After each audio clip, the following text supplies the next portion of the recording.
Hello बच्चों, good morning. Welcome to the chemistry class. तो हम लोग फिजिकल केमिस्ट्री में फिजिकल केमिस्ट्री का पहला चैप्टर पढ़ रहे थे, सॉल्यूशन। इसमें कि लास्ट 3 लेक्चर में हमने विलयन क्या होता है, विलयन की सांद्रता के बारे में डिस्कस किया था, जहां कि हमने मोलरता और मोललता तक पढ़ लिया था। मतलब टोटल 8 टर्म थे, जिसमें कि हम लोगों ने 6 टर्म पढ़ लिया है। उसमें 2 टर्म बाकी है, नॉर्मलता और ग्राम प्रति लीटर सांद्रता। तो आज स्टार्ट करते हैं नॉर्मलता वाले से। तो चलो देखते हैं ये वाला। देखो, नॉर्मलता क्या, मोललता क्या था पहले और मोलरता। मोललता होता है कि 1 kg विलायक में उपस्थित विलेय के मोलों की संख्या 1 kg। विलयन की जो मोलरता होता है 1 लीटर विलयन में उपस्थित विलेय के मोलों की संख्या। तो जो विलयन की नॉर्मलता होता है 1 लीटर विलयन में उपस्थित विलेय के ग्राम तुल्यांकों की संख्या। ग्राम तुल्यांक का मतलब होता है तुल्यांकी भार।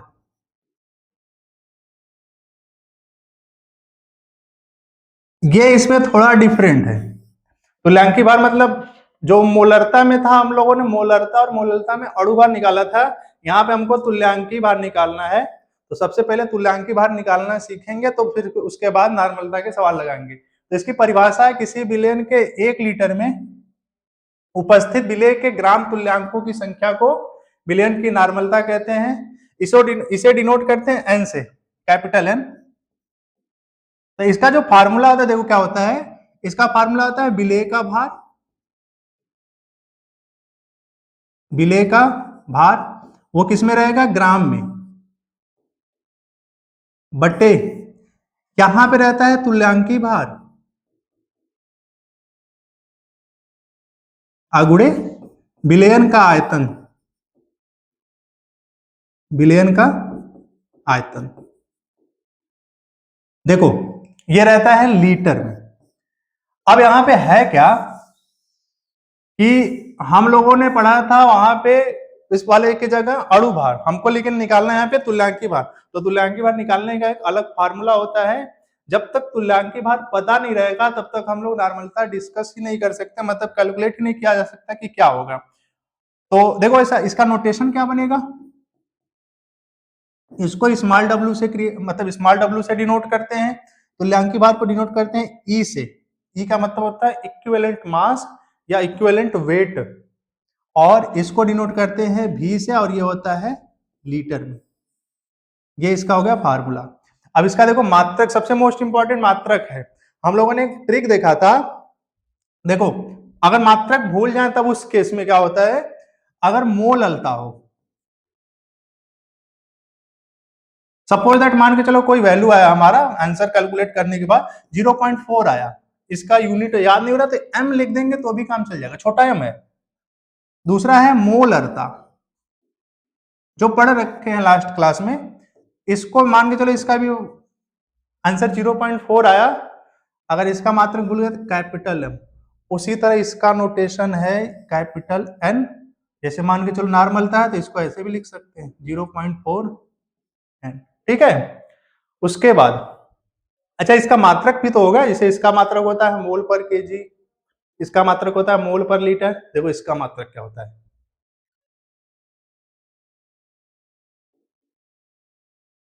देखो इसका इसका मात्रक क्या होता है, ग्राम में होता है।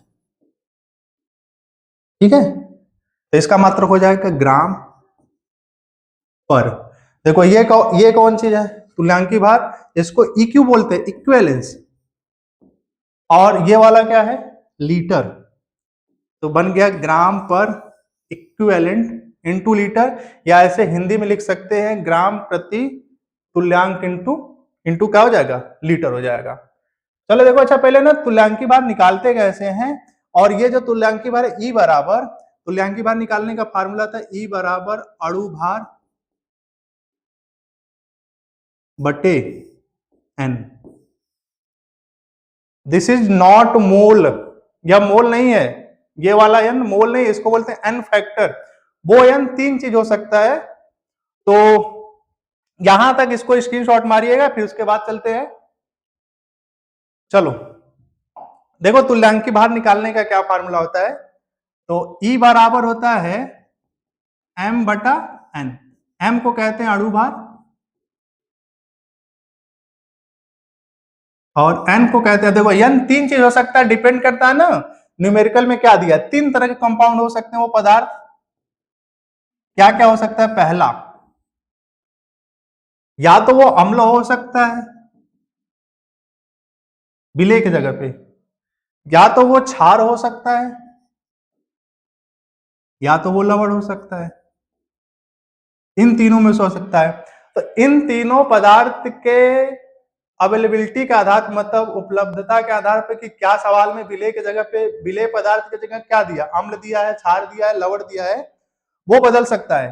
अब देखो यहां पे क्या होता है कि n तीन चीज क्या क्या हो सकता है। पहला, n हो सकता है या तो n को बोलते हैं अम्लता, या तो n को बोल सकते हैं क्षारकता, या तो इसको बोल सकते हैं संयोजकता। एक चीज सबसे नोटिस करने वाली बात है, जो अम्लता होता है वो अम्ल का नहीं होता, अम्लता होता है वो क्षार का होता है, वो जो क्षारकता होता है वो अम्ल का होता है। संयोजकता या लवणता भी बोल सकते हैं इसको, ये लवण का होता है। देखो ये जो अम्लता है ये क्षार का होता है, उल्टा चलता है। ये क्षारकता जो है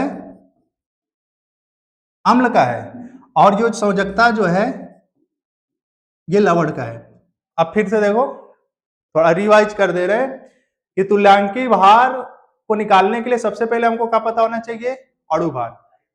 डिपेंड करता है कि सवाल में अगर पूछ ले कि ये इतने ग्राम विलेय घोला है, लेकिन क्या घोला गया पदार्थ कितने, या तो ये हो सकता है, या तो ये हो सकता है, या ये। उसके लिए पहले उस कंपाउंड का अणु भार, तो उसके लिए एन फैक्टर। एन फैक्टर का मतलब एन को तीन चीज बोल सकते हैं, डिपेंड करता है क्या है उसमें। क्षार होगा तो बोलेंगे एन अम्लता है, अम्ल है तो बोलेंगे क्षारकता है, लवण है तो बोलेंगे क्या, संयोजकता है। फिर अणु भार में उसका वैल्यू निकालेंगे, कैसे वैल्यू कैलकुलेट करेंगे अभी जस्ट देखेंगे।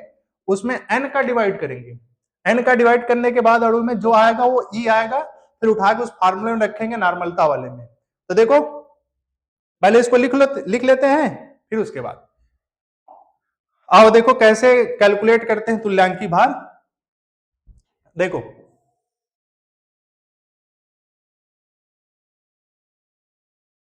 यहां पे लिख रहे हैं अम्ल,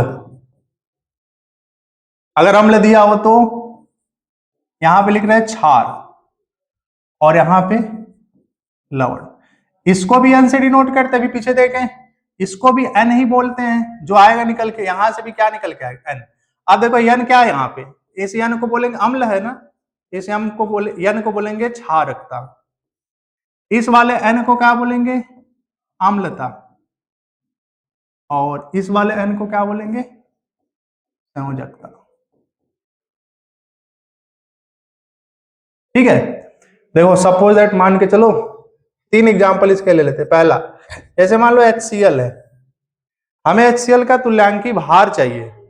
HCl का तुल्यांकी भार पता होने सबसे पहले पता है क्या होना चाहिए, हमको अणु भार पता होना चाहिए कि उसका अणु भार कितना है। तो देखो अणु भार इसका कितना था, E बराबर फार्मूला क्या होता है, m बटा n। अणु भार कितना है इसका, H का होता है 1, इसका होता है 35.5 बटे। अब देखो n कैसे निकलेगा, तो n निकालने का तरीका, अगर अम्ल है तो उसमें देखो H कितने हैं, जितना H है वही उसका n है। बट हर एक केसेस में नहीं, कुछ केसेस में जितना H दिखता उतना होता नहीं, फिलहाल इतना है। इसके लिए H कितने, 1 है, तो उसमें हम 1 से डिवाइड कर देंगे, n पता चल जाएगा। तो n का मान यहाँ 1 है, तो यहां से E कितना आ गया, जो उसका अणु भार है वही होगा 36.5। ये HCl का तुल्यांकी भार है। अब दूसरा देखो, अच्छा मान लो हमारे पास H2SO4 होता, तो H2SO4 का अणु भार कितना होता है। H2SO4 का अणु भार लास्ट क्लास में बताए थे कि कुछ कंपाउंड का याद रखिए, जैसे ग्लूकोज और यूरिया, सुक्रोज, उसमें ये भी बताया गया था इसका 98 होता है। देखो ऐसे इसका 2 होता है, इसका S का 32 होता है, 32 में 2 जोड़ेंगे 34, एक ऑक्सीजन का 16 होता है, 16 चौका 64, 64 और 34 जोड़ेंगे तो 98। अब देखो अच्छा यहाँ N कितना है, कितना से भाग करे, याद रखना। अभी बोले इसमें एक H था, इसमें देखो 2 H है, इसमें 2 से भाग कर देंगे, कितना आ गया 49, इसका तुल्यांकी भार आ गया किसका, H2SO4 का। तीसरा देखो, अच्छा एक चीज याद रखना, जरूरी नहीं कि जितना H दिख रहा है उतना से भाग कर दे, फिर उसके बाद केमिस्ट्री है तो भाई अपवाद तो चलता है, जहां पे केमिस्ट्री वहां पर अपवाद जरूर रहेगा। तीसरा देखो, मान लो HNO3 है, HNO3 का अपने से कैलकुलेट कर सकते हैं, कितना होगा, देखो H का कितना होता है, एक, H का कितना होगा, एक होगा, और फिर उसके बाद N का कितना होता है 14, और O का कितना होता है 16, 16 3 48, तो 14 1 15, 15 में 48 जोड़ेंगे 63 आएगा। देखो कितना से डिवाइड करें, देखो एक ही H है ना, याद रखना अम्ल के केस में जो N है उसको क्षारकता बोलते हैं, तो यहाँ पे क्षारकता 1 है, यहाँ पे क्षारकता 2 है, और यहाँ पे भी क्षारकता 1 है, तो मतलब इसका भी उत्तर कितना आएगा 63। तो ये जो तीनों हैं ये भी तुल्यांकी भार, ये भी तुल्यांकी भार है, ये भी तुल्यांकी भार, ये तुल्यांकी भार, ये इसका तरीका है निकालने का। अभी अपवाद वाले केसेस भी देखेंगे, कॉम्पिटेटिव एग्जाम का भी सवाल है वो। अब अच्छा देखो इसमें, मान लो हमारे पास, अब इसमें क्या चेक करेंगे, 3 एग्जाम्पल लिख दे रहे पहले, मान लो NaOH है, दूसरा मान लो MgOH का ट्वाइस है, क्षार है, थर्ड, और मान लो तीसरा है AlOH का ट्वाइस। ठीक है, देखो इसका तुल्यांकी भार, तो तुल्यांकी भार निकालने से पहले अणु भार पता होना चाहिए, अणु भार नहीं पता रहेगा तो फिर तुल्यांकी भार निकलेगा भी नहीं। तो NaOH का कितना होता है, सोडियम का 23 और H का एक हो गया 24, 16 जोड़ेंगे तो आ जाएगा 40। ठीक है, अब यहाँ भाग कितना से देंगे, तो याद रखना अम्ल के केस में क्या चेक करते हैं H, तो क्षार के केस में क्या चेक करेंगे OH माइनस। तो देखो कितना है OH, जितना OH है यहाँ देखो कितना है OH, एक से भाग करेंगे तो यहाँ 40 आ गया। यहाँ पे OH को ये बोलते हैं अम्लता, उल्टा चलता है, ऐसा नहीं कि OH मतलब क्षारकता, क्षार के लिए अम्लता होती है, अम्ल के लिए क्षारकता। इसका तुल्यांकी भार आ गया ये 40, ये तुल्यांकी भार इसका है, देखो अणु भार बटे अम्लता। इसका देखो कितना होता है mg का कितना होता है 24, देखो इसका पहले अणु भार निकालो, 24 होता है, फिर 16 1 17, 17 दूना कितना हुआ 34, 34 में 24 जोड़ेंगे तो कितना आएगा 58 आएगा ना। भाग कितना से करेंगे इसमें, 2 OH है, 2 से भाग कर दो 29 आ गया, ये इसका तुल्यांकी भार है। ठीक है, थर्ड वाला है AlOH का थ्राइस, Al का कितना होता है पता भी तो होना चाहिए, Al का होता है 27। ठीक, Al का हो गया 27, इसका भी देखो यहाँ पे देखिए 16 1 17, यहाँ भी तो 16 1 17, यहाँ 2 का गुणा किए थे 17 दूना 34, यहाँ 3 का करेंगे 17 3 51। भाग कितना से करेंगे, यहाँ एक OH था तो 1 से भाग किया, यहाँ 2 ठो है तो 2 से भाग किया, 3 है तो 3 से भाग करेंगे तो हो गया 3, ऊपर हो गया 78, नीचे हो गया 3, कट करेंगे तो 3 दूना 6 और 3 छका 18, ये इसका तुल्यांकी भार। कोई दिक्कत, ये हो गया इसका, ये अम्ल का हो गया, ये क्षार का हो गया। देखो लवण का, देखो लवण का निकालना बहुत आसान है, इसलिए क्योंकि यहाँ पे लवण है तो पक्का वो प्लस माइनस में ब्रेक होगा। आप यहाँ पे पॉजिटिव आयन भी चेक कर सकते हैं, नेगेटिव आयन भी चेक कर सकते हैं। देखो जैसे NaCl मान लो, MgCl2 मान लो, चाहे CaCl2 भी लिख सकते हो, यहाँ मान लो AlCl3। ठीक है, NaCl में भी वही होगा, देखो अब NaCl में ना ब्रेक करना पड़ेगा, ब्रेक करने का मतलब NaCl को ब्रेक करेंगे तो Na+Cl माइनस, एक काम करते हैं हम लोग धातु का ही चेक करते हैं ना, धातु की संयोजकता कितनी होती है उसी से भाग कर देंगे। तो इसमें धातु कौन है सोडियम, इसमें धातु कौन है मैग्नीशियम, इसमें धातु कौन है एल्युमिनियम। अगर ऐसे ना चेक करना हो तो उसके बगल का आयन चेक कर लो, देखो यहाँ पे Cl कितना, एक ही Cl है तब भी तो एक से ही भाग करेंगे। अब देखो यहाँ पे Mg की संयोजकता 2 होती है, अब यहाँ Cl की संयोजकता 1 होती है, लेकिन है कितने Cl 2, तब भी 2 से भाग करेंगे। तो इसमें हमारे लिए सुविधा हो जाती है या तो हम सोडियम का चेक कर ले, या तो धातु का चेक कर सकते हैं, या उसके पास जो रीड आयन है उसका भी चेक कर सकते हैं। अच्छा देखो, सोडियम का कितना होता है 23, इसका होता है 35.5। अब देखो अगर इनसे भाग करते हैं, सोडियम की संयोजकता ले लो, सोडियम की संयोजकता कितना होता है 1, तो इसका उत्तर आ जाएगा वही जो ऊपर वाला आएगा 58.5। ये इसका तुल्यांकी भार है। दूसरा वाला देखो, इसका कितना होता है mg का 24, एक Cl का 35.5, तो 2 Cl का 71। ठीक है बट्टे।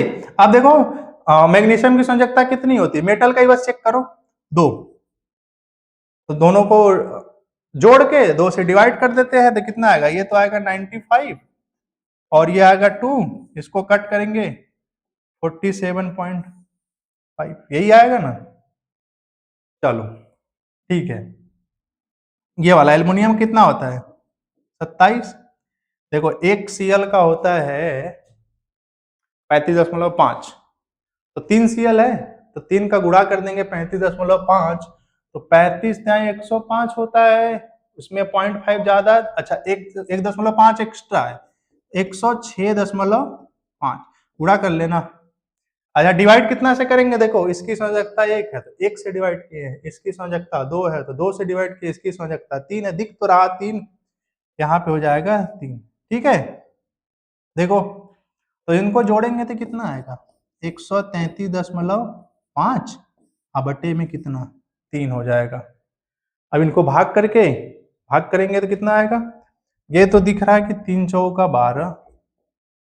ठीक है फिर कितना आएगा, और ये यहाँ 3 उतरा, एक आया, फिर 3 चौका 12, फिर उसके बाद 3 पाँचे अंदर, ये इसका तुल्यांकी भार है।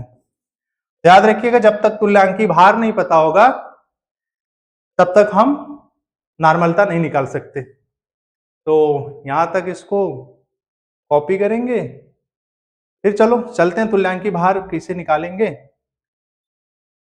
चलो देखो पहला सवाल, ये सवाल बोर्ड एग्जाम में पूछा 2022 का, मिला लेना एक बार, किस साल का है बट यूपी बोर्ड का है।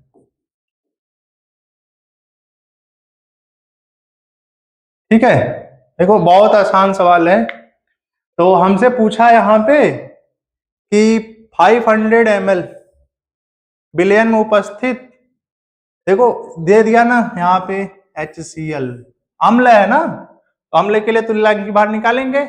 अभी अभी पीछे पड़े थे HCl का, देखो कितना आएगा, कैसे कितना ग्राम 18.25 ग्राम, तो छोटा डब्लू मतलब विलेय का भार कितना 18.25 ग्राम। ठीक है उसके बाद भी का मान कितना 500 ml, आयतन है ना, इनको किस में कन्वर्ट करेंगे लीटर में, कट गया कितना आ गया 1/2 लीटर। अब देखो यहाँ पे HCl, तो HCl के लिए पहले अणु भार तो निकाल लो, कितना होता है 36.5, तो तुल्यांकी भार निकालेंगे तो क्या होता है फार्मूला E बराबर m बटे n, n क्या बोलेंगे यहाँ पे अम्ल है ना, तो इस n को हम लोग बोलेंगे क्षारकता। ठीक है तो m का मान कितना है 36.5, कितना से भाग करेंगे, तो अम्ल के केसेस में H चेक करते हैं, H 1 से, तो 36.5 इसका ये तुल्यांकी भार आया, अभी फार्म उत्तर नहीं आया है। ठीक है ये तो पूरा हमको डेटा पता चला। फार्मूला क्या होता है, नॉर्मलता बराबर विलेय का अणु भार बटे तुल्यांकी भार मल्टीप्लाई में आयतन किसमें लीटर में, तो n बराबर किसका किसका मान दिया, देखो W का मान ये, E का मान इधर, और ये किसका मान है V का मान रख दो 18.25, ई का मान 36.5, इसका मान 1/2, 2 ऊपर चला गया, चाहे तो हम यही कट कर सकते हैं, देखो अगर 2 ऊपर उसका गुणा कर देंगे तो 36.5, नीचे भी कितना 36.5 कट गया, 1 आ गया उत्तर। ये तो लिखने का तरीका हुआ, इसका यूनिट क्या बनेगा, 1 आंसर में क्या लिखेंगे, 1 ग्राम प्रति तुल्यांक इंटू लीटर, ये इसका आंसर हुआ। एक जल्दी जल्दी स्क्रीनशॉट लो, फिर उसके बाद आगे सवाल पे चलते हैं। ठीक है, चलो दूसरा सवाल देखो, इसमें जो जो बताया वही है ना, H2SO4। ठीक है, ये क्वेश्चन है, ये भी तो यूपी बोर्ड का है, मतलब जितने भी न्यूमेरिकल हैं सब बोर्ड के ही कभी न कभी पूछे गए। तो कितना ग्राम, विलेय का भार 9.8 ग्राम।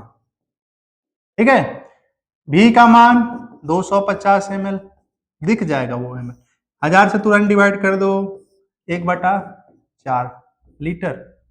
ठीक है, H2SO4 अम्ल है ना, क्या बोलेंगे यहां से जो भी निकलेगा, n का मान, अच्छा कितना छोटा n, छोटा n का मान मतलब 2 होगा, क्यों, क्योंकि H 2 तो है। ICN को क्या बोलेंगे, क्षारकता, क्या बोलेंगे, क्षारकता। ठीक है, पहले अणु भार कितना होता है, अभी पीछे पढ़े थे, E बराबर m/n होता है फार्मूला तुल्यांक भार का। m कितना होता है अणु भार, 98, n कितना 2, कितना आ गया 49, ये तो E आया अभी। तो नॉर्मलता का फार्मूला क्या होता है, नॉर्मलता बराबर W/E इंटू V, n बराबर, देखो तो W का मान कितना 9.8, इसका मान 49, V का मान देखो कितना 1/4, तो 1/4 किधर चला जाएगा ऊपर, n 9.8 इंटू 4/49। अच्छा एक चीज बताओ, अगर ये 98 होता तो 2 बार में कट जाता, लेकिन 98 है ही नहीं, वो 0.2 बार में कटेगा, 4 2 जा, मात्रक पीछे बता दिए, लिखना ये उसका आंसर हो गया। ठीक है, तो उतारो इतना, स्क्रीनशॉट लो।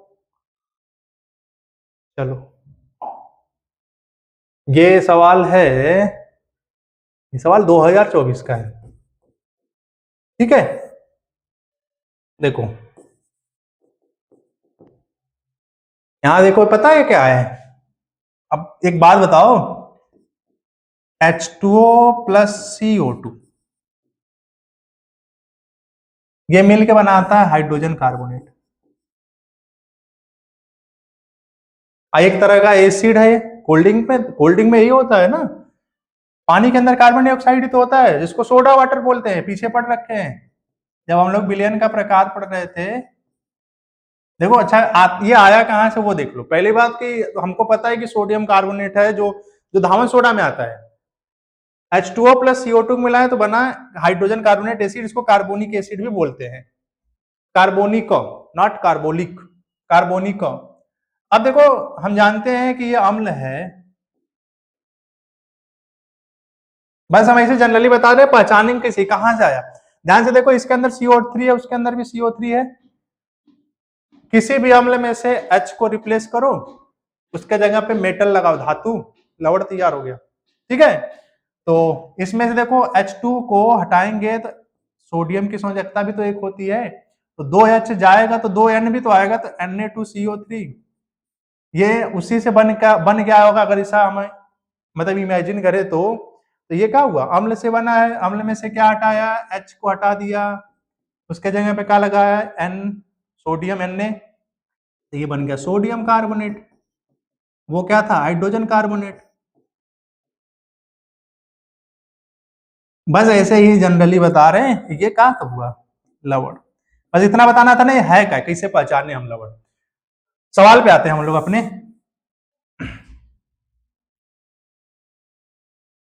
देखो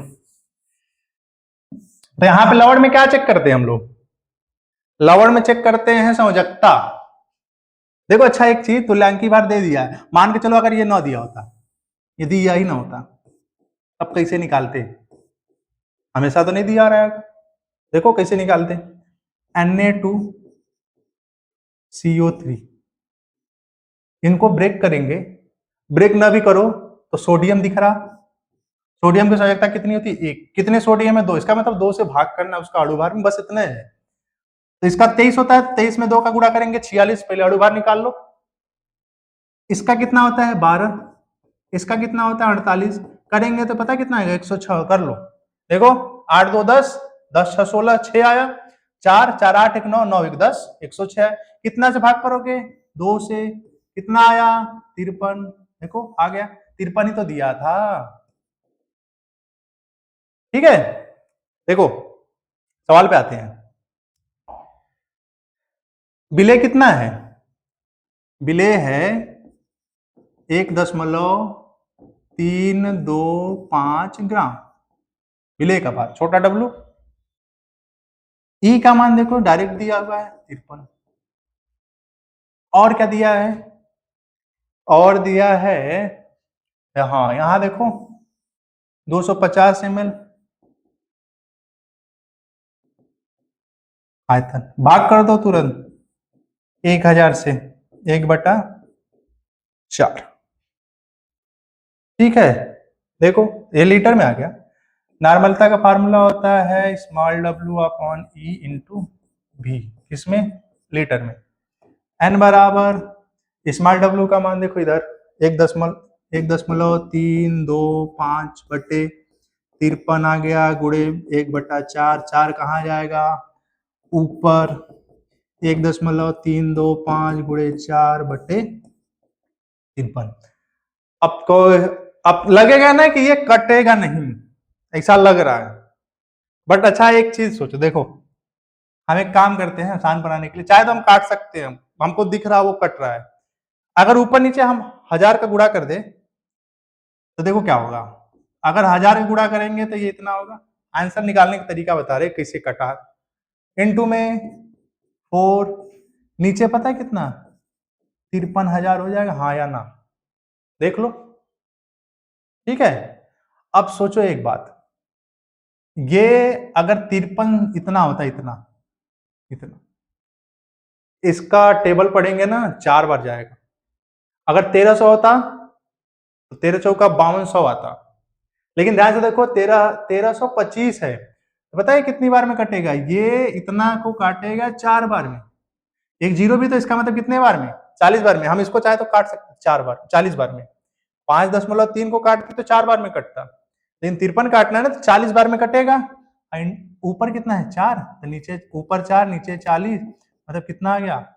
0.4 n, ये इसका आंसर हुआ। ठीक है, स्क्रीनशॉट लो जल्दी से, फिर उसके बाद आगे बढ़ते हैं। देख लो सही है ना? 4/40, 1/10, 1/10 का मतलब कितना? अच्छा हाँ, 1/10 है यहाँ पे, 1/10 का मतलब 0.1 आएगा। ठीक, सही है। चलो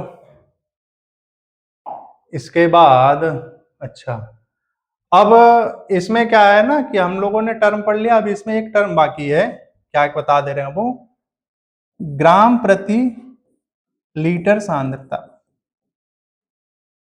ठीक है, क्या होता है ना, चलो अच्छा इसको बता ही देते हैं कि होता क्या, इसको खत्म करते हैं बता के, फिर उसके बाद क्या पढ़ेंगे हम लोग वो बता दे रहे हैं।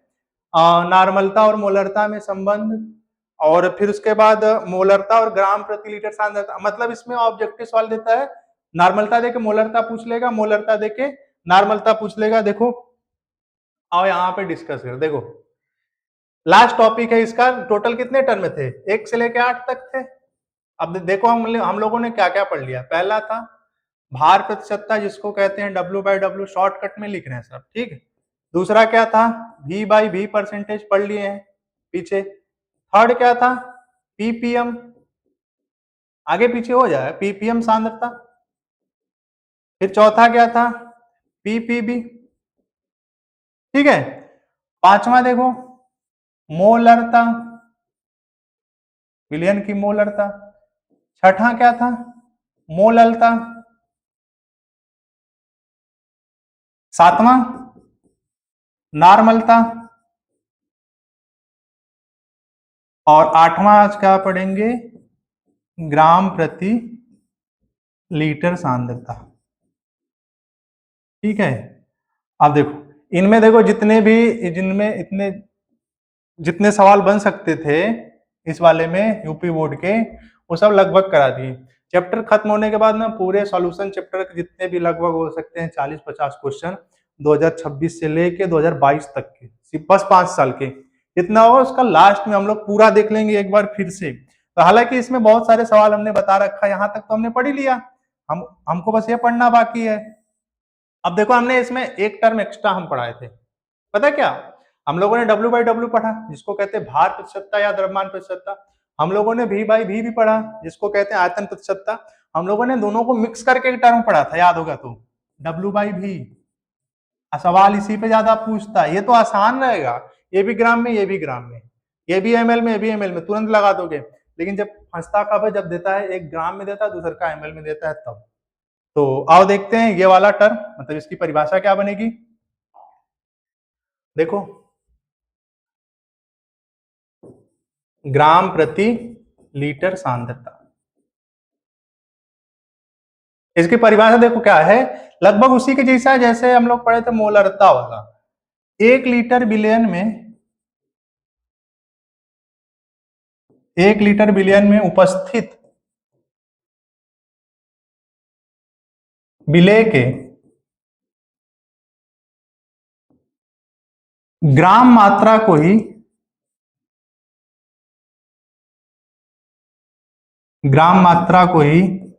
ग्राम प्रति लीटर सांद्रता कहते हैं। ठीक है। मोलरता में क्या था? मोलरता में हम लोगों ने पढ़ा था 1 लीटर बिलियन में उपस्थित विलेय के मोलों की संख्या को विलयन की मोलरता कहते हैं। इसमें क्या है? 1 लीटर बिलियन में उपस्थित विलेय के ग्राम मात्रा को ही ग्राम प्रति लीटर सांद्रता कहते हैं। एक यहाँ इसको याद रखना, इसको विलयन की शक्ति भी कहते हैं, विलयन की शक्ति भी कहते हैं। ठीक है। इसको बोलते हैं स्ट्रेंथ, स्ट्रेंथ को डिनोट करते हैं एस से, मतलब यही चीज है, ग्राम प्रति लीटर सांद्रता ही एस है। अब इसका फार्मूला देखो क्या बनेगा, तो लिखते हैं एस बराबर, क्या वो बोलो या बोलो, चलो ये भी लिख देते हैं, ग्राम प्रति लीटर सांद्रता या तो एस। क्या होता है? विलेय का भार, विलेय का भार किसमें? ग्राम में। नीचे क्या होगा? बिलियन का आयतन, बस बिलियन का आयतन, ये किस में रहेगा? लीटर में। फार्मूला बन गया, याद रखना, एस बराबर डब्ल्यू बटा भी, डब्ल्यू किस में? ग्राम में, भी लीटर में, ये इसका फार्मूला है। ठीक है, देख लो एक बार, ये फार्मूला याद रखना, जब हम लोग रिलेशन पढ़ेंगे ना मोलरता और ग्राम प्रति लीटर सांद्रता को, याद रखना इसी को सीबीएसई बोर्ड में ना इस नाम से पूछता है। हालांकि इसमें यूपी बोर्ड में देखोगे ना तो ग्राम प्रति लीटर सांद्रता ही दिया है, लेकिन बाई चांस मान लो पूछ दिया कि विलयन की शक्ति बताइए, तो समझ जाना विलयन की शक्ति यही है, ग्राम प्रति लीटर सांद्रता। अब ना इस पे कुछ न्यूमेरिकल है, अभी बाकी है, इसको हम लोग पढ़ेंगे। तो सबसे पहले ना रिलेशन पढ़ लेते हैं ना कि इन सब में रिलेशन क्या होता है। तो जल्दी से स्क्रीनशॉट लो, फिर उसके बाद चलते हैं इसके रिलेशन पे। हो गया? चलो देखो, सबसे पहला रिलेशन मोलरता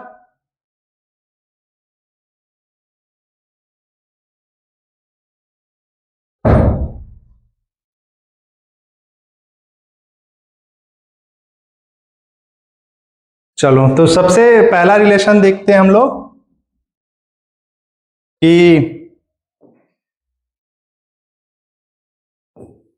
मोलरता तथा नॉर्मलता। में संबंध। ठीक है, देखो तो मोलरता नॉर्मलता में संबंध क्या है, तो उसको पढ़ने से पहले ना पहले डिस्कस कर लेते हैं ना सवाल किस टाइप का पूछता है। मोलरता देख के नॉर्मलता पूछ लेगा या नॉर्मलता देख के मोलरता पूछ लेगा, सबसे ज्यादा सवाल इस पे बनता है एमसीक्यू वाले में। तो देखो पहले बात, मोलरता का फार्मूला क्या होता है, एम बराबर डब्ल्यू बट्टे एम इंटू भी। ये किसमें होता है, लीटर में। ठीक है, नॉर्मलता का फार्मूला क्या होता है, इसको मान लो इक्वेशन नंबर 1, और इसका फार्मूला था डब्ल्यू अपॉन और ई इंटू भी। ठीक है, ये भी किसमें होता है, लीटर में। इसको मान लो इक्वेशन नंबर 2। ठीक है, अब देखो होता क्या है यहाँ पे कि हम लोग जानते क्या है, ई बराबर होता है एम अपॉन एन। ठीक, इसको हम यहाँ पे पुट कर दे रहे हैं इसमें। तो देखो तीसरा तीसरा समीकरण बना देंगे, एन इक्वल टू क्या होगा, एन इक्वल टू होगा W upon M upon N into भी। ठीक है, कोई दिक्कत, एन कहाँ जाएगा, ऊपर। देखो तो एन ऊपर जाएगा तो बन जाएगा, देखो इसको हम ऐसे लिखते हैं डब्ल्यू अपॉन एम इंटू भी। हम इसको इधर रखते हैं, एन को थोड़ा दूर। अब एक चीज बताओ, ये यहाँ पे देखो ये लीटर में है, ये भी किस में है, लीटर में। ये पूरी वैल्यू ये वाली इसके जैसा दिख रहा है कि नहीं, आइए ये किसके बराबर है, एम के। तो क्या हुआ, यहाँ पे हो गया नॉर्मलता बराबर एम इंटू एन। तो फार्मूला बन गया एन बट्टे एम इंटू एन। तो बता सकते हो ये एन क्या है, छोटा वाला। तो यहाँ पे देखोगे ये वाला एन, उसको मोल मत समझ लेना गलती से। ये एन क्या है, ये एन तीन चीज हो सकता है, यहाँ पे लिख देते हैं कि नॉर्मलता बट्टे मोलरता बराबर एन, ये फार्मूला है। अब सोचो यहाँ पे कि हमको नॉर्मलता पता चल जाए, मोलरता पूछ लिया, या नॉर्मलता दे के मोलरता पूछ लिया, तो अगर हमको गलती से अगर एन छोटा वाला पता चल जाए तो हम लोग मोलरता निकाल सकते हैं। या हमको मोलरता दे के नॉर्मलता पूछ लिया, तो ये अगर पता चल जाए तो हम लोग इधर मल्टीप्लाई करके निकाल सकते हैं। और यन क्या है, पीछे पढ़ रखे हैं, यन को बोलते हैं या तो अम्लता या क्षारकता या तो क्या, लवणता। ठीक है, वो डिपेंड करता है सवाल में क्या देगा। जैसे देखो ऐसे सवाल पूछ दिया कि 0.25 n। अब देखो यहाँ पे ना सबसे इंपॉर्टेंट टर्म क्या आएगा, हम लोग पढ़े क्या थे, मोलरता मोललता पढ़े तो उसका मात्रक भी तो लिखे थे। मात्रक में तुमको डायरेक्ट इसे करके देगा सवाल में, एन एम लिखा होगा ऐसे। तो पहले इसका स्क्रीनशॉट लो, तो फिर उसके बाद आगे चलते हैं, इसका संबंध देख लो एक बार, तो फिर उसके बाद उस पर चलते हैं जो विलयन की शक्ति था। चलो देखो, अब यहां पे लिखते हैं मोलरता तथा ग्राम प्रति लीटर सांद्रता में संबंध। इसमें भी ऐसे सवाल पूछता है, मोलरता दे के तुमसे ये पूछ देगा, ये वाला टर्म, मतलब सोचो ये सांद्रता का टर्म दे के ये वाला सांद्रता का टर्म पूछ लिया। जैसे वहां पे नॉर्मलता दे के मोलरता, मोलरता दे के नॉर्मलता, इस पे भी सवाल करेंगे हम लोग। तो मोलरता का फार्मूला क्या होता है, वही लिखेंगे अभी।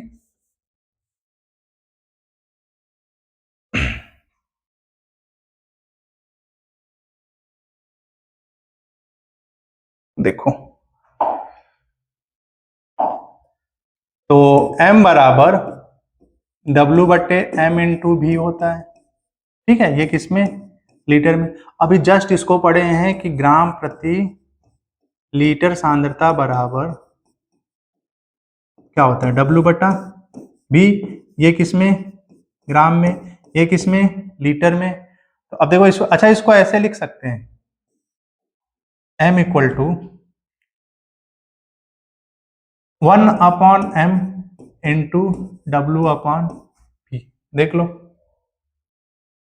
ठीक है, बस कुछ किया थोड़ी है। इस 1/m मल्टीप्लाई करेंगे तो फिर से ही आएगा ना। देखो क्या हुआ, ये वाला, ये तो ग्राम में ही होता है ना, ये ग्राम में, ये लीटर में, ये वाला देखो पूरा किसके जैसा बन रहा है, इसके जैसा।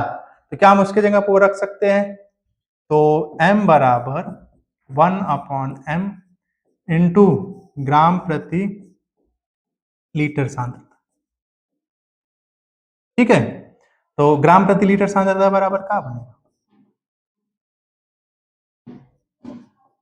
इसको इधर कर दें, तो m into small m, capital M क्या है, मोलरता, और ये क्या है, अणु भार, किसका, विलेय का। समझ में आया। तो अगर हम विलेय के अणु भार में मोलरता गुणा कर देंगे, डायरेक्ट हमको सांद्रता का वैल्यू पता चल जाएगा। ठीक है, तो ये दो टर्म हम लोगों ने पढ़ा कि ग्राम प्रति लीटर सांद्रता और मोलरता में संबंध, और दूसरा पढ़ा नॉर्मलता और मोलरता में संबंध। तो इस पे सवाल करेंगे हम लोग बाद में। तो इसके बाद जब न्यूमेरिकल आएगा तो इन दोनों का क्वेश्चन करेंगे, और मिलते हैं इसके बाद अगले न्यूमेरिकल के साथ अगले वीडियो में। तो यहाँ तक बने रहने के लिए बहुत बहुत धन्यवाद।